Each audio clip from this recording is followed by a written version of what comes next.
বাংলাদেশ মুক্ত বিশ্ববিদ্যালয়ের অধীনে অনুষ্ঠিত অনলাইন ক্লাসের বিএ বিএসএস ডিগ্রির সোশ্যোলজি 1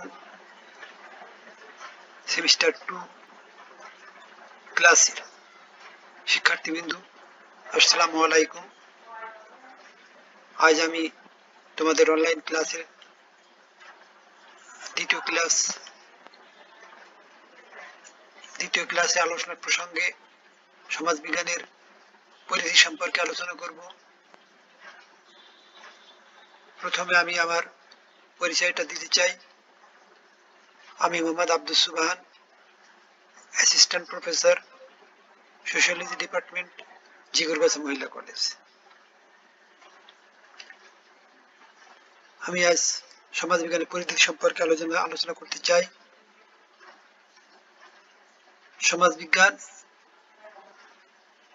সমাজবিজ্ঞানের পরিধি আলোচনা করার পূর্বে আমি প্রথম ক্লাসে সমাজবিজ্ঞানের সংজ্ঞা, সমাজবিজ্ঞানের ধারণা, সমাজবিজ্ঞানের পাঠের প্রয়োজনীয়তা, সমাজবিজ্ঞানের প্রকৃতি সম্পর্কে আলোচনা করেছিলাম। তারপরে আজ আমি সমাজবিজ্ঞানের পরিধি সম্পর্কে আলোচনা করব। আসলে সমাজবিজ্ঞান হলো এমন একটি বিষয় যা সমগ্র সমাজ নিয়ে আলোচনা করে। এই জন্য সমগ্র সমাজই সমাজবিজ্ঞানের পরিধি। সমাজবিজ্ঞানের বিভিন্ন বিষয় সম্পর্কে সঠিকভাবে জ্ঞান ও অধ্যয়নের প্রয়োজনে বিভিন্ন শাখায় বিভক্ত হয়ে পড়েছে। শাখা প্রশাখাগুলি আলোচনা করলেই সমাজবিজ্ঞানের পরিধি সম্পর্কে আমরা জ্ঞান অর্জন করতে পারবো। নিম্নে সমাজবিজ্ঞানের পরিধি কতগুলি শাখা প্রশাখা সম্পর্কে আলোচনা করা হলো। প্রথমে আমি সমাজবিজ্ঞানের পরিধি আলোচনা করতে গিয়ে পরিবারের সমাজবিজ্ঞান সম্পর্কে আলোচনা করব। যেহেতু আমরা সমাজে বাস করি, আর এই সমাজের পরিবার হলো আমাদের প্রাণকেন্দ্র, তাই সমাজের পরিধি, সমাজবিজ্ঞানের আলোচনার প্রেক্ষাপটে সমাজের পরিধির কথা, সমাজবিজ্ঞানের পরিবারের কথা আগে চলে আসে। এই জন্য এই পরিবারটা হলো এমন একটা বিষয় যা সমাজবিজ্ঞানের কেন্দ্রবিন্দু। সমাজবিজ্ঞানের এই শাখায় পরিবারের উৎপত্তি, প্রকারভেদ, কার্যাবলী, পরিবর্তনশীলতা, সমাজ জীবনের পরিবারের প্রয়োজনীয়তা প্রভৃতি নিয়ে অধ্যয়ন করে। এছাড়াও পরিবারের সমাজবিজ্ঞান বিবাহের ধরন, প্রকৃতি, রীতিনীতি, বিবাহের গুরুত্ব, খ্যাতি সম্পর্কে আলোচনা করে। অর্থাৎ আমরা পৃথিবীতে এসেই জন্মগ্রহণ করে যেখানে আশ্রয় সেটা হলো পরিবার, এবং জীবনের শেষ প্রান্তে যখন পৃথিবী থেকে বিদায় নিই, সেই পরিবার থেকে বিদায় নিই। এই পরিবারটা হলো মানব জীবনের একটা উল্লেখযোগ্য দিক। এই জন্য সমাজ আলোচনা করতে গেলে, সমাজবিজ্ঞানের পরিধি আলোচনা করতে গেলে অবশ্যই পরিবারের বিষয়টা চলে আসে। এই জন্য পরিবারের সমাজবিজ্ঞানের পরিধির একটা উল্লেখযোগ্য বিষয়।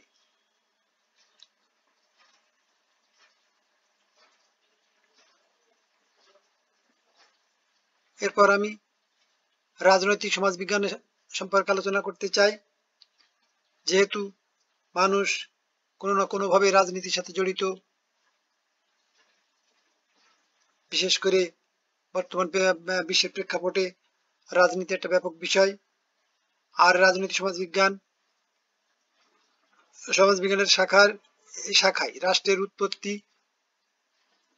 ক্রমবিকাশ, প্রকারভেদ, রাষ্ট্রীয় সম্বন্ধীয় সংগঠন, রাষ্ট্রীয় সম্বন্ধীয় তত্ত্ব ইত্যাদি নিয়ে আলোচনা করে।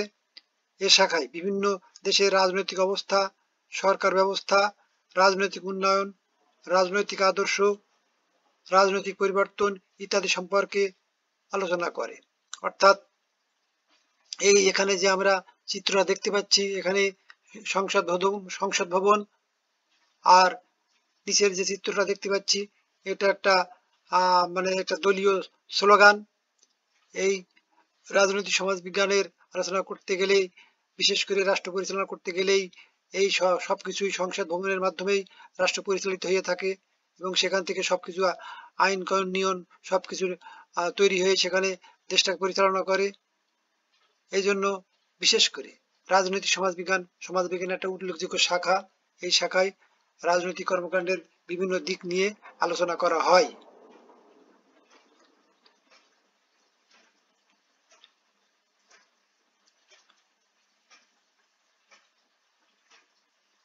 এরপর আমি ধর্মের সমাজবিজ্ঞান নিয়ে আলোচনা করব। মানব জীবনে ধর্ম একটা উল্লেখযোগ্য বিষয়।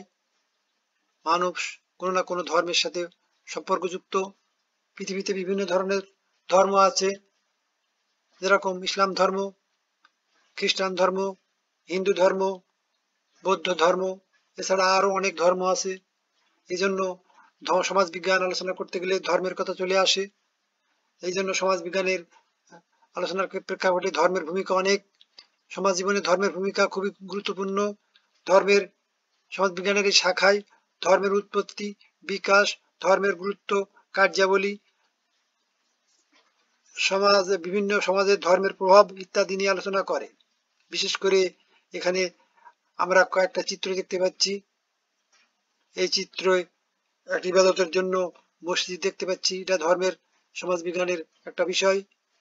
তারপরে এখানে দেখছি যে একজন লোক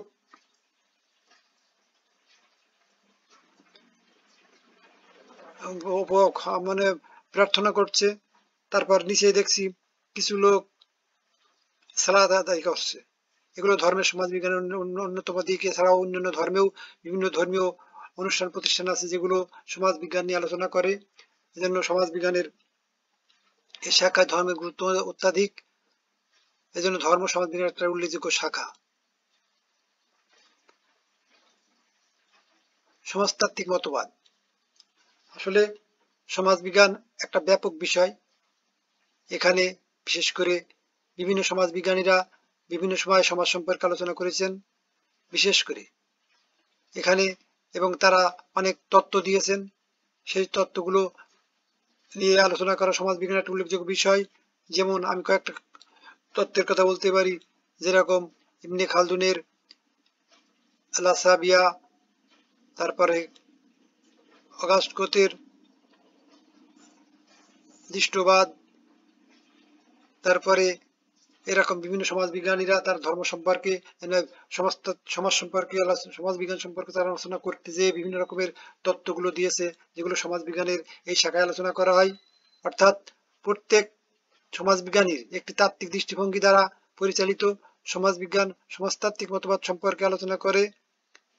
সমাজতাত্ত্বিক মতবাদ সমাজ বিজ্ঞানের বিভিন্ন পদ, প্রত্যয়, তত্ত্ব, নীতি, জীবন যাত্রা সম্পর্কে বিচার বিশ্লেষণ ও ব্যাখ্যা করে। এই জন্য সমাজতাত্ত্বিক মতবাদ সমাজ বিজ্ঞানের একটা উল্লেখযোগ্য শাখা।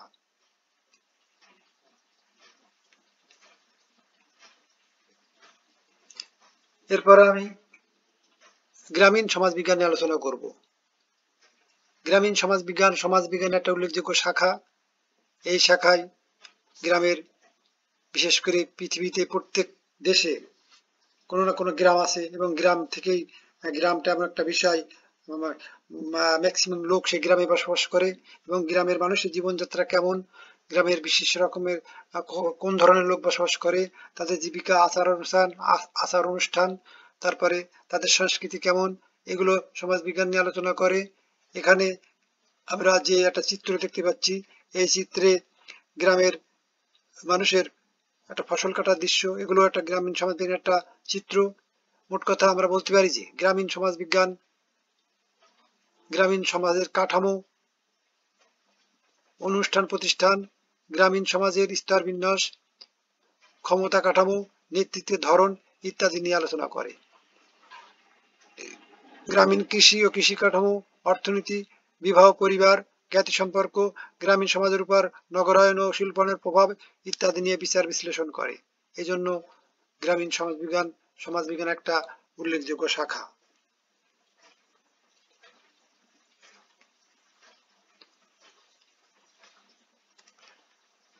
এরপর আমি নগর সমাজ সম্পর্কে আলোচনা করব, অর্থাৎ শহর সমাজ সম্পর্কে আলোচনা করব। চিত্রে আমরা যে কোনো দেশের একটা শহরের দৃশ্য দেখতে পাচ্ছি। এই শহরের দৃশ্যটা আসলে একটা জীবনযাত্রাটা অন্যরকম জীবন। এখানে মানুষ বিভিন্ন রকমের ধরনের, বিশেষ করে ব্যবসা বাণিজ্য থেকে শুরু করে চাকরি বাকরি শুরু করে, অর্থাৎ রাষ্ট্র পরিচালনা করার জন্য যে সমস্ত কেন্দ্রবিন্দু এই শহর কেন্দ্রিক, সবকিছু এই শহর থেকেই পরিচালিত হয়ে থাকে। বিশেষ করে এই নগর সমাজ বিজ্ঞান নগরের উৎপত্তি, ক্রমবিকাশ, নগর সমাজ কাঠামো, নগর সমাজের জীবনযাত্রা প্রণালী, নগরের বিভিন্ন প্রতিষ্ঠান নিয়ে আলোচনা করে। এছাড়াও শিল্পায়ন ও নগরায়নের ইতিবাচক নেতিবাচক প্রভাব সমূহ সহ নগরের বিভিন্ন দিক নিয়ে আলোচনা করে। অর্থাৎ নগর সমাজ বিজ্ঞান অর্থাৎ শহর সমাজ বিজ্ঞান সমাজ বিজ্ঞানের একটা ব্যাপক বিষয়। এখানে সমাজ জীবনের বিভিন্ন শহরের বিভিন্ন দিকগুলো তুলে ধরে এবং সেখানে যেখানে যে সমস্ত সমস্যাগুলো আছে সেগুলো তুলে ধরে এবং সেই সমস্ত সমস্যাগুলো কিভাবে দূর করা যায় সেগুলো সমাজ বিজ্ঞানীরা আলোচনার মাধ্যমে সেটাকে তুলে ধরে এবং সেভাবে তারা একটা তত্ত্ব খাড়া করে, সেভাবে মানুষের জীবনযাত্রাকে পরিচালনা করার জন্য তারা একটা দিক নির্দেশনা দেয়। এই জন্য নগর সমাজ বিজ্ঞানের একটা উল্লেখযোগ্য শাখা। সমাজ চিন্তা সমাজ বিজ্ঞানের একটা উল্লেখযোগ্য শাখা। সমাজ চিন্তার দীর্ঘ আলোচনা সমাজ বিজ্ঞানকে অনেক বেশি সমৃদ্ধ করেছে। সমাজ বিজ্ঞানের একটি গুরুত্বপূর্ণ গবেষণা ক্ষেত্র হলো সমাজ চিন্তা। সমাজ বিজ্ঞানের এই শাখায় বিভিন্ন যুগের দার্শনিকদের বিশ্লেষণ, বিশেষ করে Plato, Aristotle, Hobbes, Locke, Rousseau, Ibn Khaldun, Vico, Auguste Comte, Durkheim, Karl Marx, Max Weber প্রমুখ সমাজ বিজ্ঞানীদের দর্শন ও তত্ত্বের কথা উল্লেখ করা হয়েছে এবং সেগুলো সমাজ বিজ্ঞানের বিভিন্ন এই শাখায় আলোচনা করা হয়। এই জন্য সমাজ চিন্তা সমাজ বিজ্ঞানের একটা উল্লেখযোগ্য শাখা।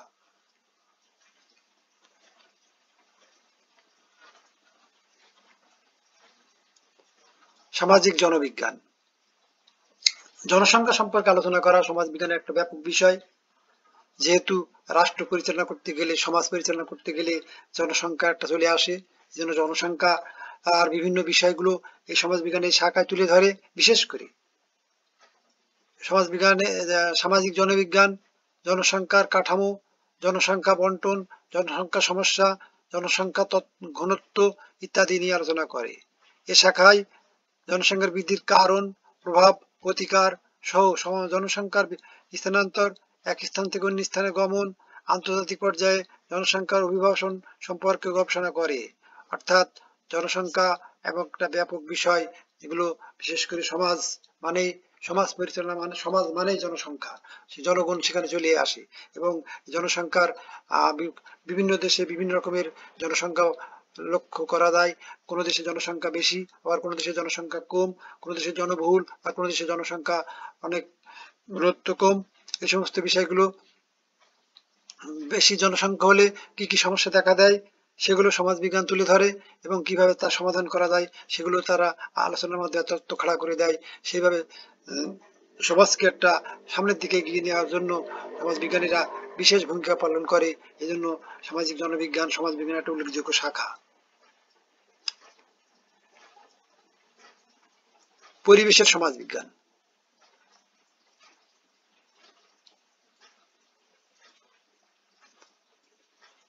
Environment of sociology. পরিবেশের সমাজ বিজ্ঞান মানব জীবনের পরিবেশের প্রভাব নিয়ে আলোচনা করে। এটি সমাজ জীবনের নগরায়ন, শিল্পায়ন, জনসংখ্যা, প্রাকৃতিক দুর্যোগ ইত্যাদি প্রভাব নিয়ে অনুসন্ধান চালায়। এছাড়াও বায়ু দূষণ, শব্দ দূষণ, পানি দূষণ, মাটি দূষণ ইত্যাদি নিয়ে গবেষণা করে এবং কিভাবে এগুলো দূর করা যায় সে সম্পর্কে তারা তত্ত্ব খাড়া করে দেয় এবং সেভাবে সেগুলো দূর করার পথ তারা বের করে দেয় সমাজ বিজ্ঞানের এই শাখায়। এই জন্য সমাজকে পরিচালনা করার জন্য গুরুত্বপূর্ণ ভূমিকা পালন করে। এই জন্য পরিবেশ সমাজ বিজ্ঞানের একটা ব্যাপক বিষয়।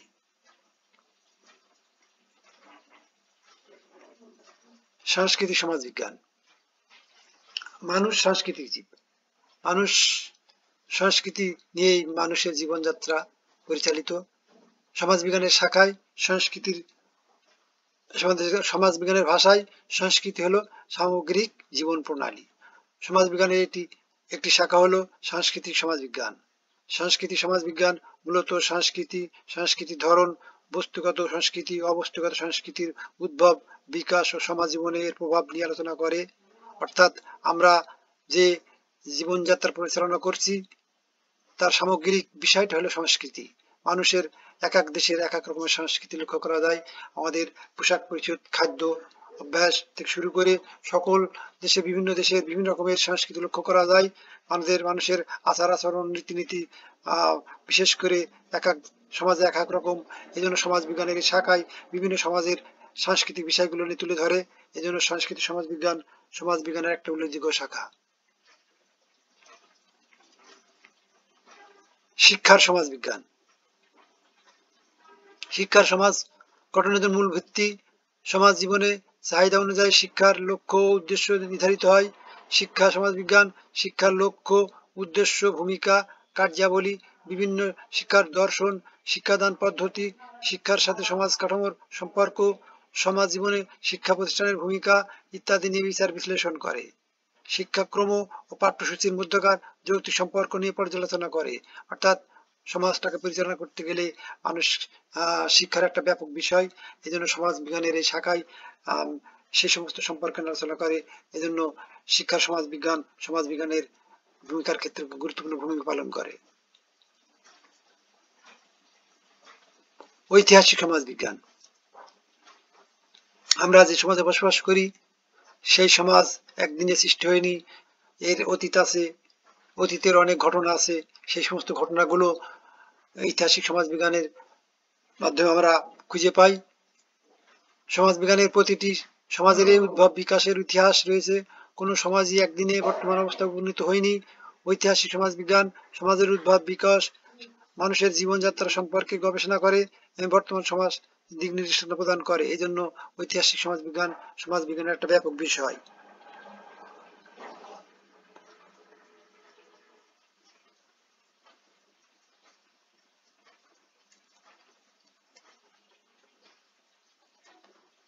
এই হলো মোটামুটি আমাদের সমাজ বিজ্ঞানের পরিধি সম্পর্কে আলোচনা। বিশেষ করে আমরা সমাজ বিজ্ঞান সম্পর্কে যদি আলোচনা করতে চাই তাহলে আমরা ঐতিহাসিক সমাজ বিজ্ঞান, শিক্ষার সমাজ বিজ্ঞান, সাংস্কৃতিক সমাজ বিজ্ঞান, পরিবেশের সমাজ বিজ্ঞান, সামাজিক জনবিজ্ঞান, সামাজিক চিন্তা, নগর সমাজ বিজ্ঞান, গ্রামীণ সমাজ বিজ্ঞান, সংস্তাত্ত্বিক মতবাদ, ধর্মের সমাজ বিজ্ঞান, রাজনৈতিক সমাজ বিজ্ঞান, পরিবারের সমাজ বিজ্ঞান, এগুলো সম্পর্কে আমরা ধারণা রাখবো। এছাড়াও আরো অনেক বিষয় আছে যেগুলো যেরকম শিল্প সমাজ বিজ্ঞান, তারপরে স্বাস্থ্য সমাজ বিজ্ঞান, এইভাবে আরো অনেক শাখা আছে যেগুলো আমরা বই পুস্তক পড়লে জানতে পারবো। বিশেষ করে এই সমস্ত বিষয়গুলো যদি আমরা একটু লেখাপড়া করি এবং সেই সম্পর্কে জানার চেষ্টা করি তাহলে সমাজ বিজ্ঞান সম্পর্কে আমরা ব্যাপক জ্ঞান অর্জন করতে পারি। আসলে সমস্ত শিক্ষার্থী থেকে বলতে চাই, তোমরা সকলে বিশেষ করে বই পুস্তক ম্যানেজ করে এগুলো সম্পর্কে একটু দেখবে, তাহলে একটা ধারণা পাবে। এই আশায় ব্যক্ত করে আমি আমার অনলাইন ক্লাস এখানে শেষ করছি। জাযাকাল্লাহ খাইরান।